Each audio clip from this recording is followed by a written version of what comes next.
I don't have an education. I didn't have the pull. We lay our failure to the lack of opportunity. The other fellow, handicapped worse than we, made opportunities.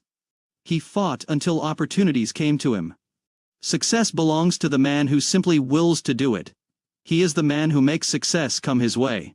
The fellow who lies down and says, "I can't do it," is a failure. Never lose heart because the first efforts fail. Go back and find the reason. Pick up the wreckage of old failures and build them into success. You can do it. 17. Just a word of warning. Children's lives are largely made up of words, the words of their parents and those whom they love and admire. A mother can fill her boy's heart with zeal for an education and for a position in life, or she can, with words, destroy the finest spirit that was ever given to a home. The children are word-made. What do I mean? Their lives are made up of words of their parents and loved ones. The wife little appreciates the power of words on her husband's life. When he loses his job, she could scold him and tell him that he is no good. He was whipped before he came home, but he would then be doubly whipped. Instead, she puts her arms around him and says, "That's all right, dear, you will get a better position. You are worthy of a better job anyway." He goes out the next morning thrilled by the touch of her lips, and her words have filled him with courage and confidence. He leaves her heart filled with joy and gladness, and she says, "What a man God gave me." He says, "What a woman you gave me, Lord." They have learned the secret of words. A few devastating words could have filled his mind with confusion, his heart with pain, and his eyes with tears. Words give heartache, and words give strength and comfort and faith. Let's be careful of the words we use. Don't tell that story you heard the other day about this man or that woman. Don't let any other ears be poisoned as your ears have been poisoned with it. Never repeat scandal. Never repeat the calamity things. Let others do the talking about that. You keep your lips for beautiful things, helpful things, comforting things. That is your job. 18. The mental hitchhiker. Are the fish worth the cost of pole, line, and hooks? Is honor and competence in old age worth saving, self-denial and hard work in youth? Would it not be better to spend your money and squander your time, knowing that when old age comes there will be a pension of $15 or $20 a month? These are suggestions that face earnest young people today. You can spend your time in the roadhouse, in the shows or dances, or idly roaming the streets, or you can drive yourself to study and fit yourself for the place that is waiting. Everywhere big business is hunting for competent help, many mediocre men fill places of importance because no one can be found who is really fitted for the job.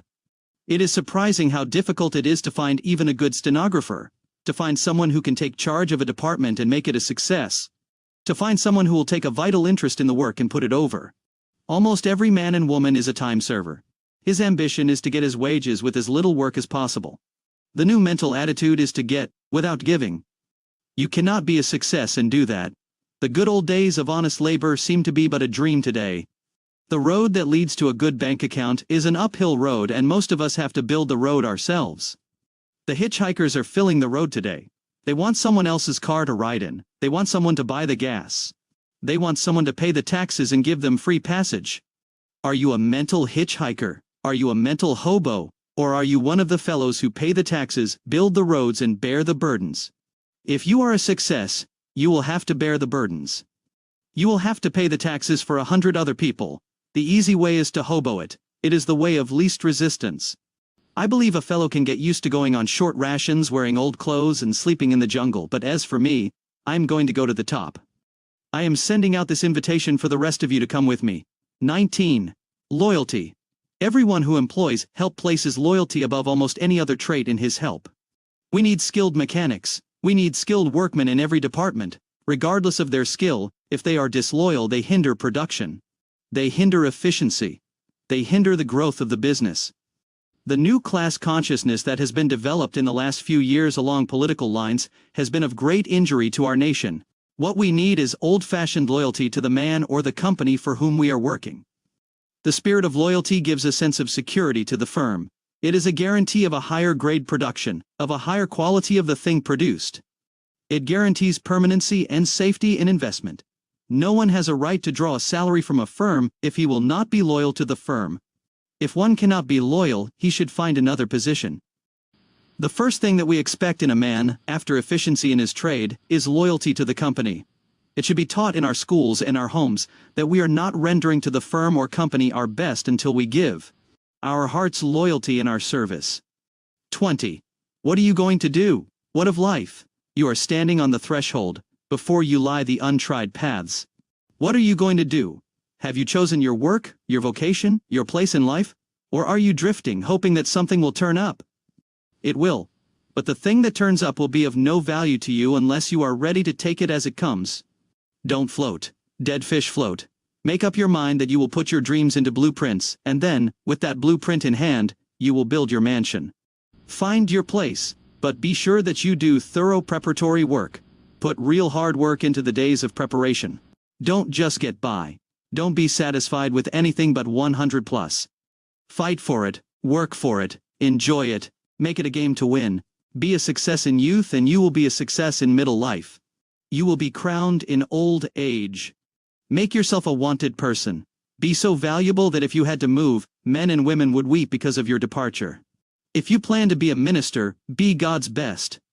If you go into business, be the best in your community. If you plan to be a lawyer or a physician, put a trained, cultured personality into it.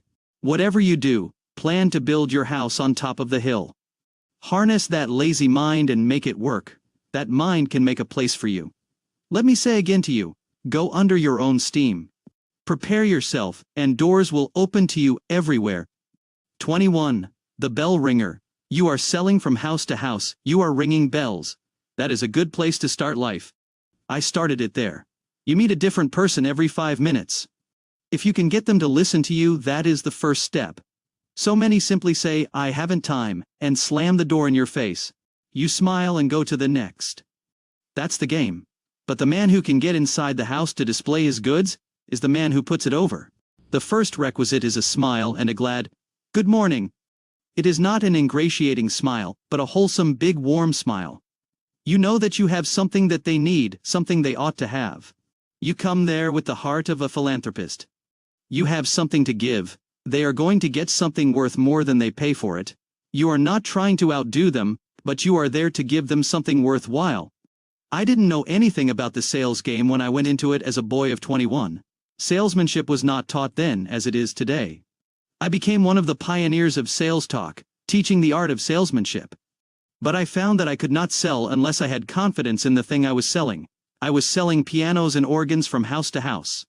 I tried to sell an instrument in which I had no confidence. I was an utter failure. I went back to the office and asked the manager which was the best piano for such a price. He told me. I went to the factory to find out all about pianos. I wanted to know how the things were built. I went through the factory and studied them until I knew everything a young fellow could learn about the instruments. Then I went out on the road. I knew that I had the best thing on the market for the money. I knew that if I could get a piano into a house and get the boys and girls to practice, it would change the future of that home. I went out to help the community. I succeeded. It was so easy to sell when I had the right mental attitude toward the people. I was trying to bless them. I was trying to help the folk who bought. Do you see the point? That is the real art of salesmanship. I was so dead in earnest about it. I was so enthusiastic about the bargain which I had that I carried them off their feet. I sold to people who had no music in them. I sold to them because of the excessive burning desire in my heart to make them happy. That is the thing which sells. Settle it in your own mind. Is the thing you are selling worthwhile? If it is not, then get something that is. If you are selling insurance, bonds, autos, or groceries, know this. If your entire ambition is simply to get the money out of it, you will fail. But if you are giving them something that is going to be a blessing, and you are enthusiastic over it, you will be a success. 22. The chronic knocker. Nothing hurts a firm more than to have in its employ men holding important positions who are chronic knockers, who are always finding fault with the business, with the management, with the material they use. Men of this type should be eliminated. One man of that kind in a church will wreck it. One man of that type in a crew of men in the lumber camp will cause the entire organization to disintegrate. Chronic knockers will spoil an organization and wreck its prospects. Men who talk too much and talk unwisely are a detriment to any organization. Never knock your firm. Never knock the goods you are selling, because you are selling yourself in every deal. The man who knocks the firm for which he works, knocks himself because he is there. If he is not satisfied with it, he should get out and go somewhere else. We have no right to stir up strife and bitterness while we are drawing a salary from a firm. We have come to an unhappy place. We have been taught politically to hate the people who have been successful in life, that if a man has gained a position of affluence, he must be bad. That is wrong. Men like Henry Ford have climbed to the place they occupy by sheer efficiency and downright honesty. Class hatred is an unfortunate thing. It does not belong in a democracy. It does not belong anywhere. Why should I hate the man who is smarter than I am, and who has achieved more than I have? I should honor him and thank God that there are men of that kind. Class hatred robs a nation of its efficiency. It robs men of the pleasure and joy of fellowshipping and working with each other. There should be a notice put up in every factory and store and shop saying, "No knockers are needed." We need boosters. We need helpers. We need men who encourage, not men who discourage. Make up your mind that whatever you say will be constructive. Just knocking for the sake of knocking is ignorance gone on a rampage. 23. Be worth more than your salary. Put the company for which you work under obligation to you. Keep society under obligation to you. The world's greatest scientists, chemists, and mechanics have all put the world in debt to them. Be a real contributor to your age. Don't just exist. Mothers, give to the world some great sons and daughters.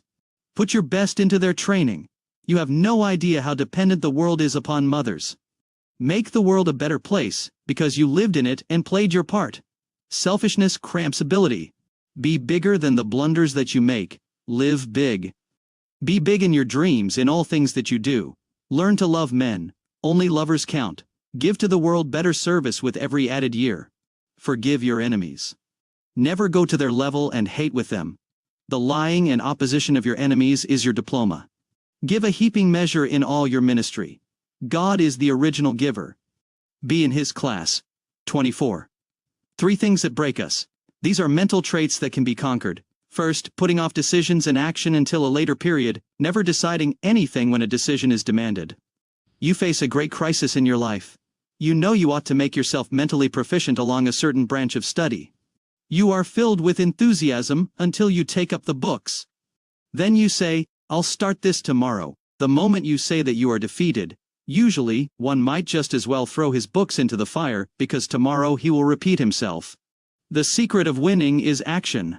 A second enemy is mental laziness. This is widespread. It is the line of least resistance and can be cured only by the sternest methods. The you that is in you is the real master of your mental processes. The you that is in you is the you the world is seeking. You must so honor that you give it its place of authority, of dominion over your faculties. Now drive your mind to work. You absolutely refuse to give it any rest until it has accomplished the desired amount of work.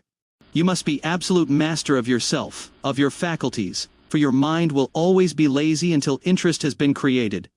Then it flows on smoothly. A third enemy is wrong talking, negative talking. I knew a man who started out in business with every promise of success. He had the right location. He had the right kind of business. He had a multitude of friends. He was a good buyer and a good salesman. I went into his store on my way to the post office nearly every morning. I used to admire his store. It was so clean, the details were so carefully managed. A change came over him. He had a little domestic difficulty. He began to talk discouragingly. In 2 years that man talked himself out of a splendid growing business. I did not know then what I know now, or I could have stopped him. He simply talked himself out. He discouraged people who came in. He was full of pessimism and doubt. He challenged everything. Finally he talked himself into absolute failure. You cannot afford to talk failure, doubt, or fear. Why? Because words register in your heart, and after they have registered, they take control of your life. 25. Develop your resources. Most of us are like wild land, undeveloped. We show signs of real wealth, but it is lying underneath the roots and stumps and refuse that need to be cleared away to make the soil usable. Here is a voice with marvelous timbre, but no training. They write across it, unusable, undeveloped. Here is a face with a smile that is wrapped up in it a fortune, but the mind back of it is untrained, unfit, unready. We write across it, unavailable. What we need is hard work, not work on impulse, but on principle. We need to drive ourselves until we have developed the rich resources within us. The time to do it is now. Begin today to clean up that rich bottom land in your nature, and get it into production at once. Make everything swing into line now to the one great objective of your life. Determine your future. Settle what you are going to do and then make every day pay tribute. Form habits of study, habits of industry. Learn to save the moments, the hours will take care of themselves. Form the habit of concentration, downright hard thinking, drive your mind, become an absolute slave driver over your own faculties. They are your slaves, your servants.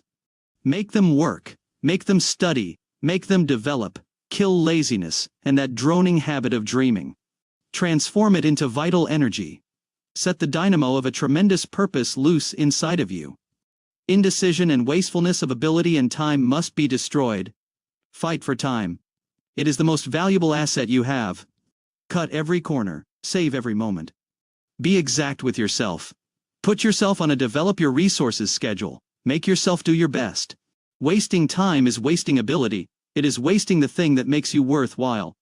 Learn to use it, make your time your wealth, make moments pay dividends, carve out of every day that which spells success for tomorrow. Make yourself worthwhile.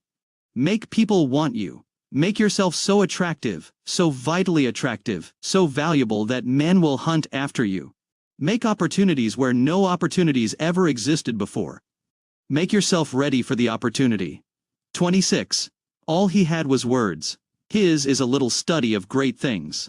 One man started out in life without sponsors, without a university education, without money. Someone said to him, "What have you beside your two hands to make a success of life?" He said softly, "I have nothing but words." The friend smiled, not understanding him. So he started on his lonely quest for success with nothing but words. He learned the secret of putting things into words, of making words living things. He freighted his words with thought, clear thought, and after a bit, he learned the secret of putting his fine, clean, splendid manhood into his words. Men began to set a value upon his words. People would stop him on the street to engage him in conversation just to hear his words. You understand that almost every man who has climbed to the top of the ladder of success has climbed with words.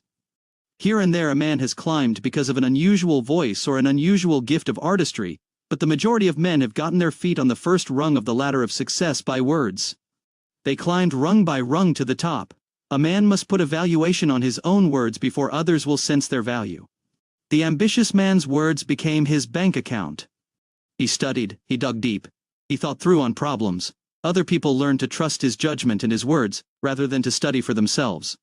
There is a vast army of people who have certain business ability, but they have to hire others to do most of their thinking. He supplied that want, he did the thinking. By and by they were willing to pay him almost any price to have him think for them. His words became valuable. They were his servants. How they labored for him. He filled words with inspiration, with comfort, with hope for others. He sent them out on wings, until they passed from house to house, from lip to lip. He found himself being quoted here and there. His words were doing things. They were his servants working for him.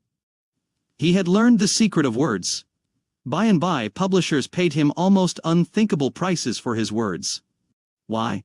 Because he had learned the art of filling words with inspiration, new life. Let's study words. Let's learn to fill them with goodies for the children, healing for the sick, victory for the discouraged, and we will win. 27. By your words.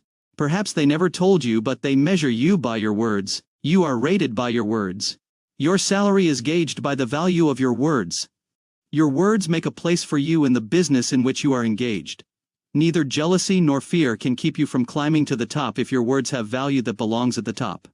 The organization is bound to give you the place that belongs to you if your words bring forth the right results. You don't have to put on, you don't have to exaggerate. All you have to do is to be natural, but make that natural worth listening to. Study your work. Study how to say things. Study how to use words that will change circumstances around you. Make a study, an analytical study of words, then see how much you can put into a single sentence. I don't mean how many words, but how signposts on the road to success, much you can put into the words, so that when men and women listen to your words, they will be thrilled by them. The clerk in a 5 and 10 cent store said, "Good morning," in such a way that I turned to look at her. She had put something into her words. She had put herself, her personality into her words. Her words rang. She sold me some pencils at 2 for 5 cents, but she sold them as though she were selling a Pierce Arrow car. After I had left the store, I felt inclined to go back and watch her deal with other customers. Cut out the useless words that stand in the way. Eliminate all the words that would hinder the thing you want to put over from reaching the mark. Make your words work in the hearts of those who listen. Trust in words. Trust in the words of your own lips. Fill them with loving truth. Think in your heart of how you want to help those who are to be your customers, how you are going to bless them, and how the thing that you have is necessary to their enjoyment. It is what you put into your words that makes them live in the hearts of the hearers. Empty words die in no man's land. They never get over the trench. If they do, they are duds. If they do get across and people hear them, they amount to nothing. Living words, words bursting with heart messages, thrill and grip. Love always seeks the right word to convey its message without loss in transit. Clothe your thoughts in the most beautiful words, but don't sacrifice pungency for beauty. Blend them. 28. Putting your best into words. Empty words hold no more interest than a last year's bird's nest. When we fill the words with ourselves and we are honest, our words will be honest. Others grow to depend on them. I know a young man whose words are filled with love and unselfishness and a desire to help people. Whenever he speaks in the company of people, they listen to him. Nowhere do words have the strange effect that they do in a radio message. The minister who speaks over the air in a cold, dead voice will get a cold, dead response. No matter how beautiful the thoughts he has or how beautifully he clothes them, if the words are not filled with love, with faith, they don't live. Faith is built by words. Deeds have their place, but deeds are the children of words, in a large measure. You speak, then I watch you perform. It is your speech that attracts my attention. Your deeds have their place and we give you credit for them, but it is your words that set us on fire. You can fill your words with anything you wish. You can fill them with fear, until the very air around you vibrates with doubt and fear and restlessness. You can fill your words with fear germs and you fill me with fear of disease and disaster. Your words are filled with interrogation points, with a sense of lack, with hunger and want. Or, you come to me and your words are filled with faith. Your faith words stir me to the very depths. I wonder why I ever doubted. Your words enwrap me within themselves. Your words are like sunlight, like coming into a warm room from a cold, frosty atmosphere outside. Your words pick up my drooping, broken spirit and fill it with confidence with which to go out and fight again. They are faith words, wonderful words. The reason Jesus' words had such far-reaching influence was that they were faith words. When he said to the sea, "Peace be still," the very sea grew quiet, and the winds hushed their noise to hear the words of faith from the lips of the man. The deaf could hear his faith words. The lame and broken could rise and walk and run because of his faith words. There was something in his words that drove disease and pain out of the body and fear out of the heart. I can hear John say, "I used exactly the same words and that boy was not healed. Now the master takes the words out of my lips and fills them with something, and when they are heard, the child is healed." What did Jesus put into his words that had such healing power? A salesman is talking. He says, "I cannot understand it. I used the same argument, the same method, and I utterly failed." Used almost the identical words, and yet they said, "No, I cannot buy today. I have no special interest in this thing." Then the other man came and took my seat. He used the same formula that I had. The man became interested immediately. After a while he reached into his pocket and pulled out his checkbook. What did that man have that I didn't? One man's words were filled with pure mentality.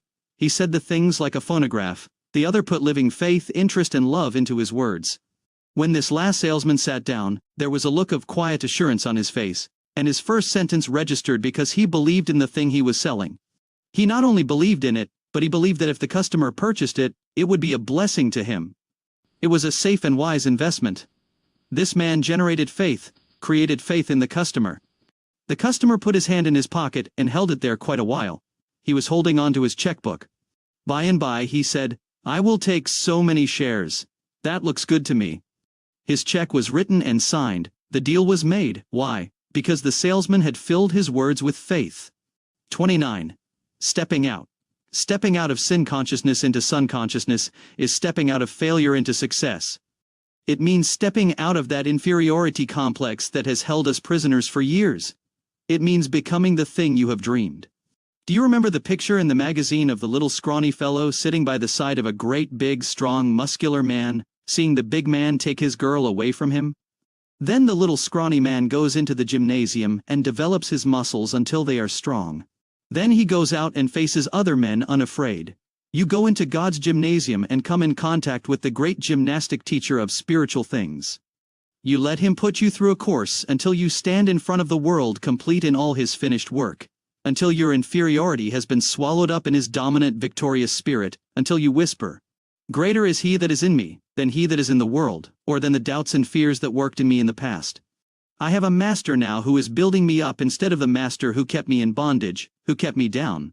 I walked in failure for years. I walked with the sense of my lack of ability and righteousness, but now I walk with him.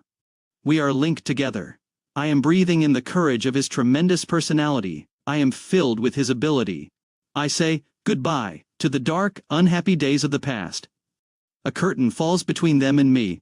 I stand now upon the highlands, a victor. No longer am I worrying about the lack of money. Lack of money does not lord it over me. I am master. Lack of ability does not lord it over me now. Lack of opportunity no longer lords it over me.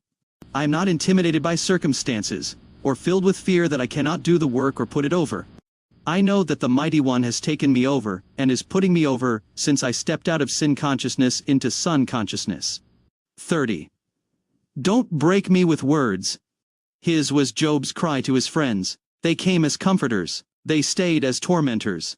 Words heal and words break, words destroy, and words make life as we find it today. Words heal us, and words make us ill. Words bless us and words curse us. The words I just heard will linger through the day.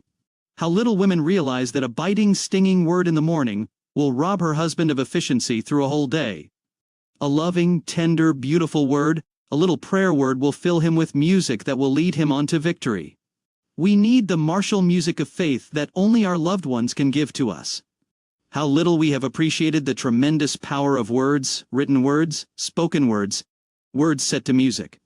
A Southern officer said to a Northern friend, "Had we had your songs, we would have conquered you." A political speaker said, "You won the election because you had better speakers than we.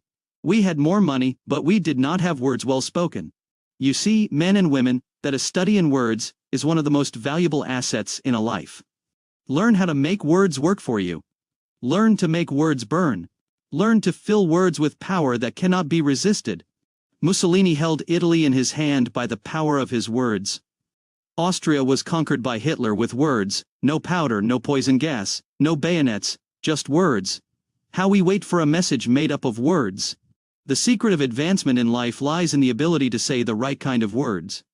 My ministry over the air is a ministry of words. I fill them with love, I take God to fill them with Himself, and so I send them out to bless and cheer. Mothers, your home atmosphere is a product of words. Your boy failed because wrong words were spoken, right words were not spoken. Why is it that some families grow up so clean and strong, fight their way through college and go out in life's fight and win? It is because the right kind of words were spoken in the home. Words make a boy love education. Words bring a boy to church or keep him away. Think of something of infinite importance, and then learn to choose the right words to express it. Then send the words out with pen or tongue. The way we say it has tremendous weight. Every public speaker should make a study of words, the kind of words that count. Then, before he leaves his study, he should so charge his mind with God and God's ability, that when he stands before the people, that ability will fill his words until his people are thrilled. He should make the delivery of words a study, an art. He should fill all his words with kindness, with love. Every man in the sales game should make himself a master of words. Try out words in your own home. See how they work. Fill your lips with lovely words, beautiful words, until men will love to meet you, long to hear you speak. Remember, words are apples of gold in network of silver. 31. Worry destroys efficiency. Worry is the unhealthy child of fear and unbelief. Those two are married, and what children they have begotten. Worry leads to the wasting of vital energy, the disturbing of digestive and other organs, which impairs your ability. It becomes a mental disease. Almost everyone has it. It is contagious. It leads to all kinds of physical and mental disorders. Its cure is simple. Trust in the Lord with all thy heart, and lean not upon thine own understanding. In all thy ways give him his place, and he will direct thy paths. Or, casting all your cares upon him, for he cares for you. Get quiet for a moment, and remember this: God is on your side. If God is for you, who can be against you? They can't conquer the man who trusts in the Lord with all his heart. There aren't enough enemies in all the world to whip the man who trusts absolutely in the wisdom of God his Father and does not lean upon sense knowledge. No man is safe to go out into the business world until he has first learned the secret of absolute trust in the Lord. So if you haven't learned it yet, and you are bearing your burdens with fretting and care and anxiety, go alone and settle the great issue with him. Take his wisdom and grace to go out and do your work with perfect efficiency. 32. Give your best. Today's opportunities perish with the setting of the sun.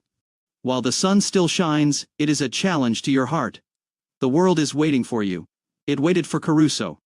It waited for Nordica. The world waited for Henry Ford and Woolworth. You have something in you for which they have been searching. No one can rob you of it. No one can defraud you of it. You have it in the safety vault of your own being. There is a better day coming, a glad, rich, wonderful day, and you will have a share in using that day. So get ready for your big moment, your opportunity. In these days of opportunity, of preparation, put your best into every effort of your life. Be big in your thought life. Prepare yourself to reign as a king somewhere in some realm. Your best will give you life's best, for you understand that we draw interest only on what we have deposited. Life gives us dividends for our investment. Give to every task your best. Get the habit of doing fine work. Make each job better than the last. Fear to slight your work, for the habit will grow on you. The most trustworthy man becomes untrustworthy then. You cannot play with duty. Get the habit of making each deed a finished product. That carries with it an invitation to get acquainted with its creator. 33. Can it be guaranteed? Can everyone be successful? The fear of failure hangs like a dark cloud over many lives. I know that success belongs to every one of us. We may not be great financiers or great authors, but in our place in life we may know that we have won. It is necessary that we make the right choice, find out what our talents and abilities are, and have them properly trained and fitted to achieve the desired end. There are a few things that are absolutely imperative if we are to fulfill our part of life's program. There must be a purpose from which we cannot be swerved. There must be the right kind of companionship. The wrong kind of associates are a serious handicap, but it can be overcome. Some of us will be handicapped with physical environments that seem almost insuperable, but we can conquer. A young man came to me just recently to talk over his future. He said, "So far I have been a failure." After he opened his heart to me, I saw where his difficulty lay. What he needed was God's help and companionship.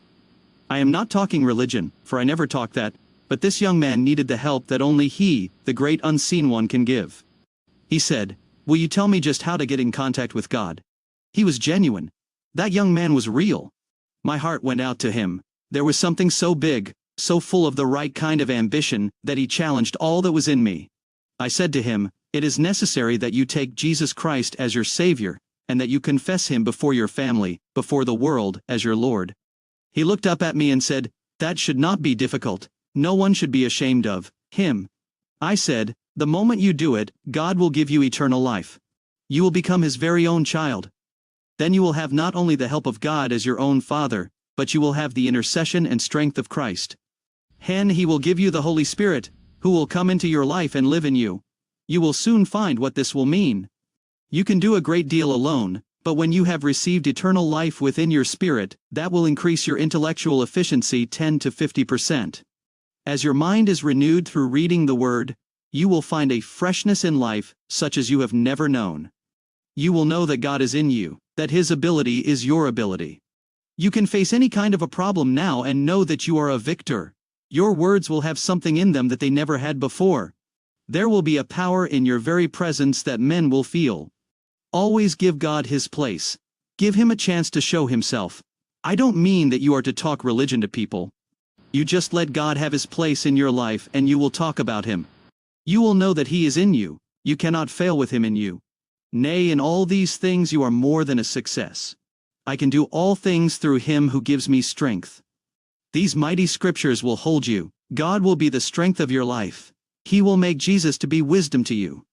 That new, strange, wonderful love nature of God will permeate your very being. You will be wanted. Men want genuine men and women around them. You will have the thing the world needs and the world lacks. You will find your place in life easily with this new addition of wisdom, of strength, of ability in you. Conclusion. You have read it. You have felt the thrill of new ambition tugging strongly at your heart. Now what are you going to do? Are you going to let it end with just a thrill, or are you going to begin now to make life worthwhile? You have been stimulated, you have been lifted, now go to work. If you have been helped by this book, we would be happy to have you write to us.